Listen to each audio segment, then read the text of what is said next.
Hello everyone, welcome to another episode of TCG Talk, back today with another gameplay video, and this gameplay is going to be Prism versus my Katsu. This was our first game of the night. Me and my friend Matt were playing. Matt normally plays a lot of Viscera and a lot of Bravo, but he's been playing Prism lately, just trying to test her out and see what hero is best for him. Me and him normally go back with a bunch of different heroes back and forth, so this game wasn't like hyper competitive, but it also wasn't casual. It's more of us just testing new decks out, trying to see what can happen. The moral of this game is kind of honestly a throwaway game in the fact of I drew into straight fire into this game. Matt really didn't play anything super incorrectly or like anything crazy, but I wanted to show this game to newer players just to show what Katsu can do. I want to preface this with this is literally probably the best possible outcome that you could get with a Katsu, but at the same time, this also shows what Katsu is capable of if you draw into the right hands. So just understanding that, and as we're going through this game. So I went first. I chose the Arsenal pass. I really didn't have much of a turn. I could have came in with like 6 to 8 damage. It wasn't a great hand, so I decided Arsenal pass because I don't want him to filter his hand into what he's doing, what he could be doing. So he comes back at me with Phantasmaclasm. So what Phantasmaclasm does is I reveal my hand, and he gets to pick a card that will go to the bottom of my deck, and then I draw a card. So I had a red Whelming, blue Whelming, red Snatch, and red Rising Knee Thrust. He ends up choosing the Snatch, which is the honest best card probably. Maybe the Whelming, just so I don't draw into Surging, which plot twist I did. But he picked the right card by making me bottom Snatch. But when I drew my card, I drew into a Surging Strike. So now I have a blue Whelming, a red Surging Strike, a red Whelming Gust Wave in my hand. So I already have the Surging, or half the McGinty line in my hand right away. So I go ahead and block with a Flick Flack, taking 5 because it is a 9-power attack. And now I have a full grip with the McGinty line to start. And yeah, so he chooses Arsenal pass, and now, or pass and then Arsenal, and now I have, a good Surging line, basically my first real turn going into it. So, he knows I have the red Whelming, but he doesn't know I have the Surging. So I played the Surging first here. What I could have ended up doing was maybe Kadachiing first, just to make sure I try to eke some a little bit more damage, because he knows I have the red Whelming. So, which is why he blocked out. He didn't want me to go get McGinty, which is a smart play, to be honest. But it put him in a rude spot, right? So either he has to block out my Surging completely, so I don't go get McGinty, or he tries to block out my Whelming, right? It's really hard for him to block out both, and he knows it, right? You got to block out 9 damage, which is really difficult. Even with Skull Cap and even everything, he basically have to dump his whole hand to block these first 2 attacks. And then on top of that, I still have a card in hand and 1 resource floating with Go Again. But I am threatening a draw. He ends up to take it. Just seeing what I'm going to do. It's hard for him. Either he dumps his whole hand to block it out, and I still have Go Again, and I can hit him, just punch him in the face again, or he does it and sees what I can do. So he decides to take it. I go get McGinty release. Here with 1 resource floating, it's perfect for McGinty. And I just go into the Surging Strike, basically my first real turn, which is really good. Now at this point, I've only eked out 4 damage, so it's not really insane, right? It's more of just really making him commit cards to hand, which is really good early with Prism. He can't get his auras out. He can't really do anything. Now in this game, I don't know it yet, but he's playing more of kind of like an aggro Herald build. He's using some of the auras from the new Everfest set that give his Heralds kind of like more attack prowess, but he's not running like a slow aura build.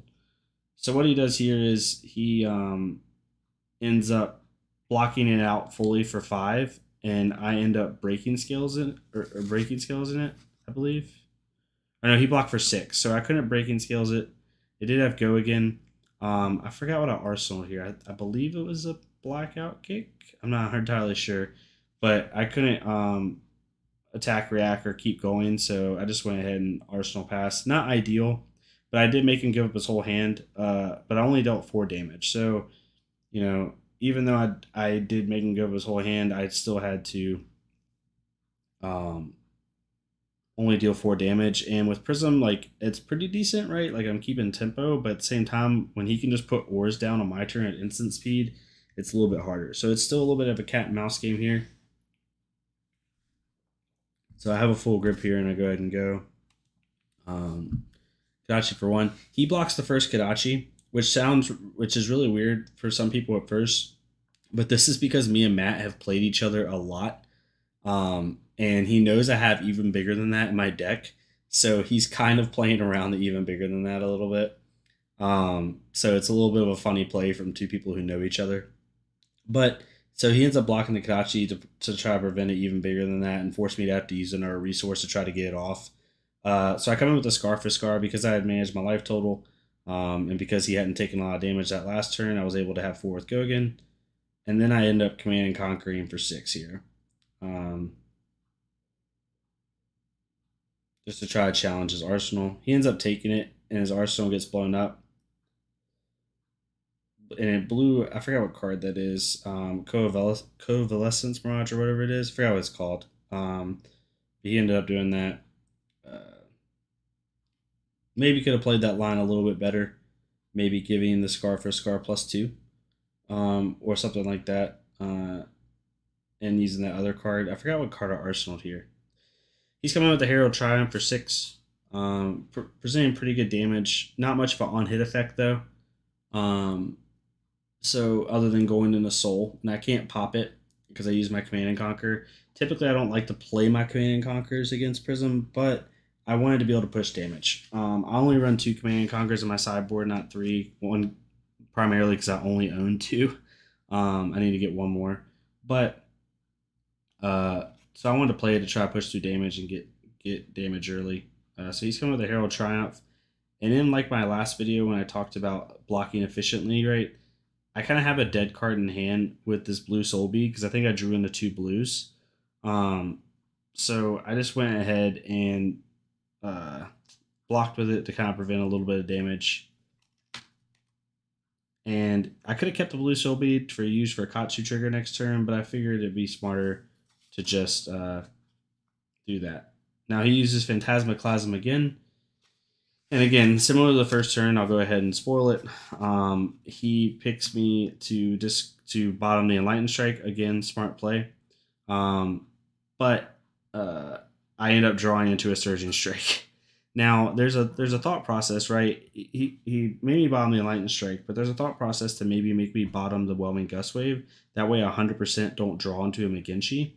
But it's really hard. It's kind of like hindsight's 2020 type thing. I think with me seeing that hand, I would have bombed the Enlightened Strike too, because if I don't draw on a Surging, the best I'm coming with next turn, if I use the Whelming, is maybe 5 damage. He doesn't really know what's in my arsenal, so I could already have Surging anyway, right? So it's really hard. Some people would say he should have bombed the Whelming. Some people say bottom the Enlightened Strike. It's just kind of tomato.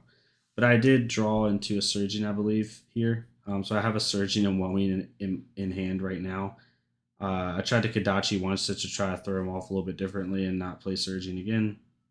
Straight up. He ends up pitching to play Phantasmal again. He's playing around my even bigger than that because I've used it so many times against him. He's kind of like playing differently because of how my deck is. But that shows you maybe later in the meta how even bigger than that could affect how people play against Katsu, because now you're going to have to start respecting that first Kadachi. You actually might start seeing people block the first Kadachi rather than the second Kadachi now. We'll see how it goes as the meta goes on. So I Surging Strike for 5. He Soul Shields it, and then I Whelming Gust Wave again for 4 with Go again. Now he's committed 2 cards for that Soul Shield. He only has 1 card in hand. So he has to kind of take the damage. He can't really do anything. So I end up doing that. Again, we're trading life here. He has more of an aggro build, so you're going to see kind of a quicker game than you would with a slow or a Prism build. I end up coming in with Rise and Thrust here from Arsenal. That's what I have in my Arsenal. So it was kind of like a dead hand in my Arsenal. It was just kind of sitting there. I was hoping I would draw into a leg tap, but I never had. So I just went ahead and I could have Katsu tutored. I couldn't Katsu tutor. I think what happened was I'll remember because it's probably gonna come up. I'm pretty sure the last card I had in hand was not a zero cost, so I couldn't Katsu tutor to go get McGinty release. So that's another thing we could think about, right? Is I blocked with that blue soul bead last turn to save 3 life. This is me trying to get better as a player. I blocked saving 3 life, so I would technically be at 20 right now if I wanted to block with it. But I would have been able to Katsu trigger to go get that McGinty release. So, I take 3 more life, but then I'm dealing 5 more life on 5 more damage next turn with McGinty release if it hits. So again, me trying to get better as a player, me even watching this now, doing the commentary, I could have made a better play there. It wasn't an efficient block, and you learn from it, and this is why you watch these videos. So I come in with a leg tap. He ends up blocking it with Skull Cap and a card. And then I end up breaking the Heart and Cross Trap and playing Surging Strike. Again, this is my third McGinty line in the game. In this game particularly, I ended up running 3 red Surgings and 3 yellow Surgings. So I leg tapped first to try to commit a card out of his hand. So then when I went and played Surging, he either has to block with 2 cards from hand and not have a turn next turn, or just let it go. And because I've already played Whelming from hand twice in a row, he's kind of thinking maybe I already have the Whelming again.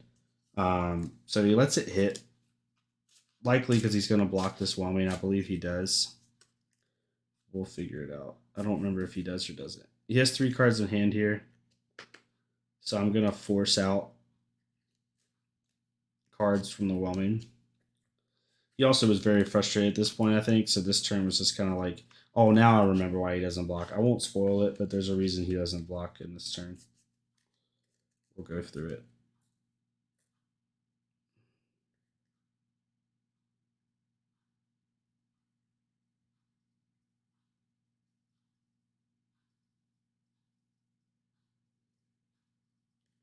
Just 1 second. He took it, so I drew. Then I played leg tap for 4. I actually think I screwed up there. No, I didn't. Okay. So he takes the leg tap. And again, you'll see why he takes the leg tap here in a second. I've already used 1 Kadachi this turn, so I did that to make sure I reminded myself. Looking back on it, he should have tried to block out the McGinty, but again, you don't know why he didn't, and I'll tell you why he didn't in a minute, or you'll see why he didn't in a minute.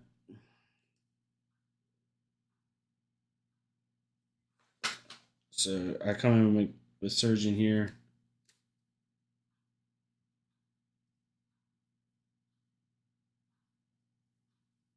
And now he's at 23-1.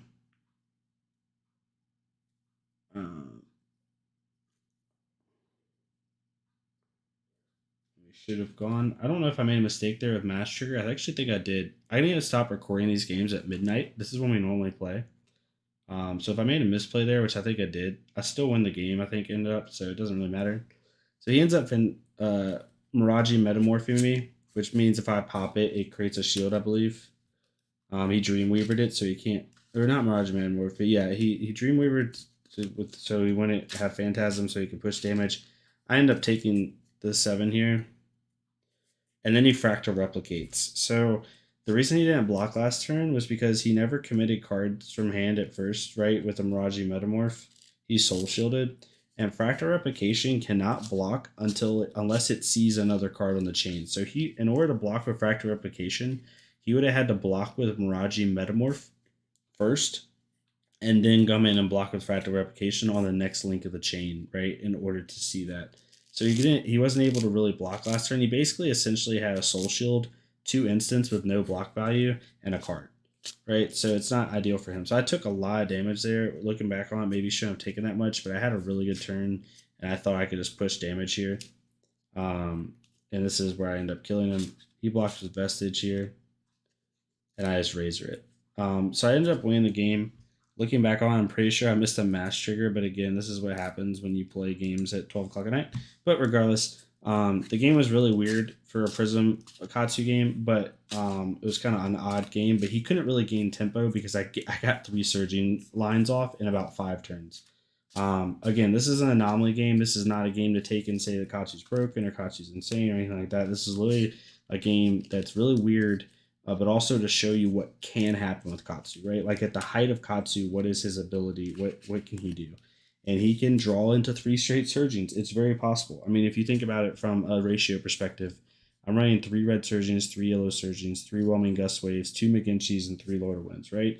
So I'm running essentially, 3, 5, 8, 11, 14 cards in my deck, almost a fourth of my deck, one card away from being a fourth of my deck that has some part of the McGinchey line in it, right? So my likelihood of drawing into 2 pieces of the McGinchey is pretty high, right? And my likelihood of drawing a surging, I have 6 of them, is pretty good as well. So it's a little bit easier. I switched to 3 yellow surgings this night that we played just to kind of test it, and it worked out pretty well. But I'm gonna keep toying with 2 to 3 surgings and see how it goes. Hope y'all enjoyed the video. It's a little bit different of a video, and it's a little bit different of a game. Definitely went differently than most Prism Katsu games go as far as how quick it was. But he was running kind of an aggro Herald's build, but he wasn't able to really gain any tempo, and he also drew into the 2 fractal replications, which really hurt him on my surging strike turn. If you enjoyed this content, though, let me know. Leave a like, comment, subscribe. If you want to see any other different gameplays against different heroes, let me know. I'll also be putting up a Bravo gameplay that I played against him, who he's been maining lately, as you can see with his playmat. And yeah, let you know how that went as well. But if you enjoyed this, please leave a like, comment, subscribe, and I will see y'all next time on TCG Talk. Thank y'all so much.